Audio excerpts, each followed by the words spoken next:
Radio Auto, essai croisé. Votre rendez-vous automobile tous les dimanches sur Sud Radio jusqu'à 10h avec nos partenaires de Mobility TV. Nous parlons du moteur du futur. Un moteur électrique, mais un moteur sans terres rares. C'est l'innovation dans laquelle se lance Renault et l'équipementier automobile Valeo.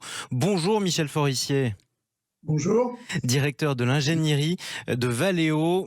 Le partenariat a été officialisé avec Renault. Vous comptez produire d'ici 2027 en Normandie un moteur électrique sans terres rares. Alors beaucoup de termes techniques qu'on va réexpliquer à tous ceux qui nous écoutent sur Sud Radio. D'abord, c'est quoi les terres rares ? Alors, les terres rares, ce sont des produits qui permettent de doper la performance des aimants.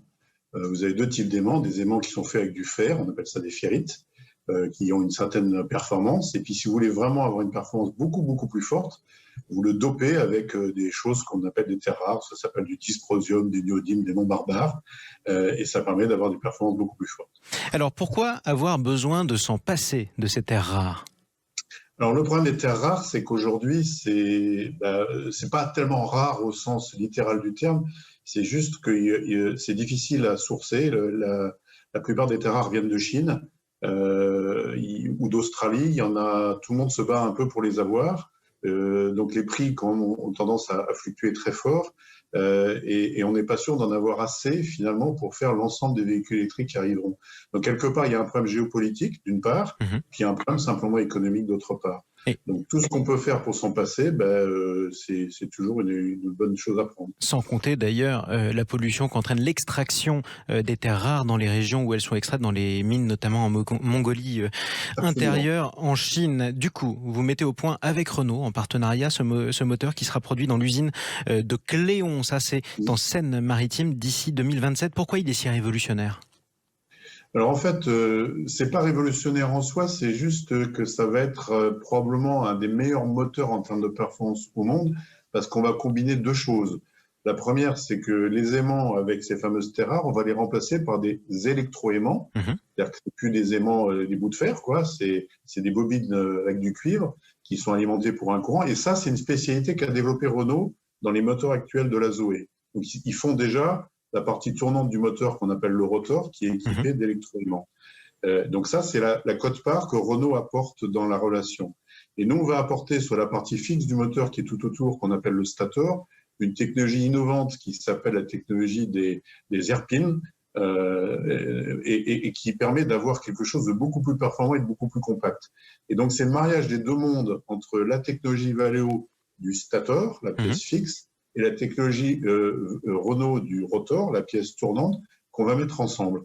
Et en faisant ça, on fait un moteur qui a à la fois le meilleur des deux mondes. Et c'est d'autant plus formidable que ce sont deux innovations d'entreprises françaises, Valeo d'une part, Renault d'autre part. Quel type de voiture sera équipé par ce moteur à terme ? Alors en fait, c'est à peu près tous les types de voitures électriques, puisque là, ce qu'on a annoncé, c'est de faire un moteur qui peut aller jusqu'à 200 kW. 200 kW, bon, traduire en chevaux, ça veut dire 340 chevaux. Ah oui. Donc c'est beaucoup de chevaux. C'est-à-dire que si on peut faire de 0 à 340 chevaux, donc on peut couvrir quasiment l'essentiel du marché. Ouais, tout le marché automobile. Donc vous allez continuer à produire. Est-ce que vous avez des concurrents qui sont sur ce même marché ou est-ce que vous êtes les seuls ? Alors, tout le monde est en train de travailler un peu là-dessus, mais aujourd'hui, pratiquement 90 ou 95% des moteurs électriques dans le monde sont des moteurs avec des aimants, parce que c'est ce qui est le plus performant. Forcément, les gens cherchent la performance. Donc, Renault a été pionnier des systèmes à électroaimants il y a quelques années sur la Zoé, et donc on a souhaité continuer avec eux pour aller sur la génération ultérieure, pour aller plus loin en termes de performance. On va pas être beaucoup sur le marché pour le moment, et donc c'est aussi une forme de leadership d'être un peu pionnier sur ce genre de technologie sur le marché. Absolument. Alors essayons de mettre un petit peu les mains dans le cambouis électrique, Michel Forissier. Qu'est-ce qu'un aimant a comme rôle dans un moteur électrique ? Il n'y avait pas nécessairement d'aimant dans les moteurs thermiques, on est d'accord ? Absolument. Alors un moteur électrique, il faut que vous représentez ça comme deux parties. Une partie fixe et une partie qui tourne, qui fait avancer la voiture. La partie fixe, en fait, c'est un bobinage de cuivre dans lequel on va faire passer du courant alternatif. Et ce courant alternatif va générer un champ magnétique qui tourne. Et donc, ce champ magnétique tourne, donc c'est un champ immatériel, ça tourne. Et bon, pour que le rotor qui soit à l'intérieur tourne, il faut que, comme une boussole, il faut qu'il y ait quelque chose qui l'entraîne. Oui. C'est l'aimant qui va réagir au champ magnétique qui va le faire tourner. Donc s'il n'y a pas d'aimant, ça ne tourne pas. Donc, si vous mettez des aimants, ça tourne. Et donc la question, c'est est-ce que vous mettez des aimants en fer ou est-ce que vous mettez des aimants qui sont des électroaimants? Et c'est comme ça justement que vous arrivez à nous faire avancer sur la voie de l'indépendance des terres rares. Parlons de ces moteurs électriques parce que vous l'avez dit vous-même d'ailleurs, vous êtes obligé de convertir en chevaux les kilowatts par exemple. On est en train de changer complètement de monde.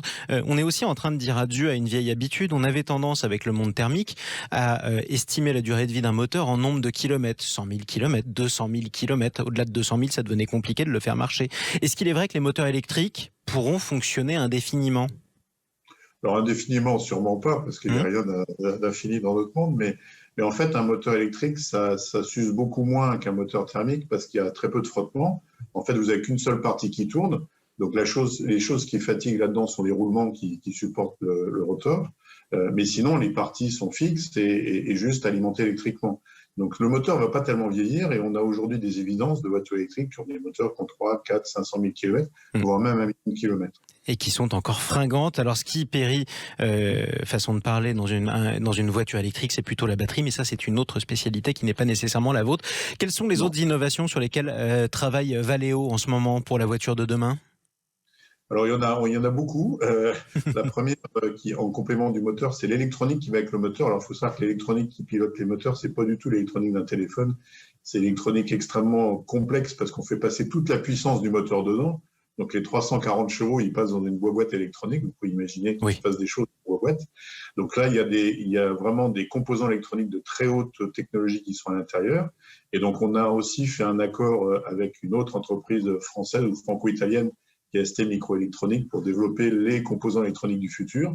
Et donc ça sera là aussi fabriqué en collaboration avec ST. Donc on en est assez content. Mais au-delà de la voiture électrique, ce qui est important aussi, c'est toute la mobilité qui s'électrifie. Alors la mobilité, c'est un mot un peu à la mode. Les transports, quoi. Voilà.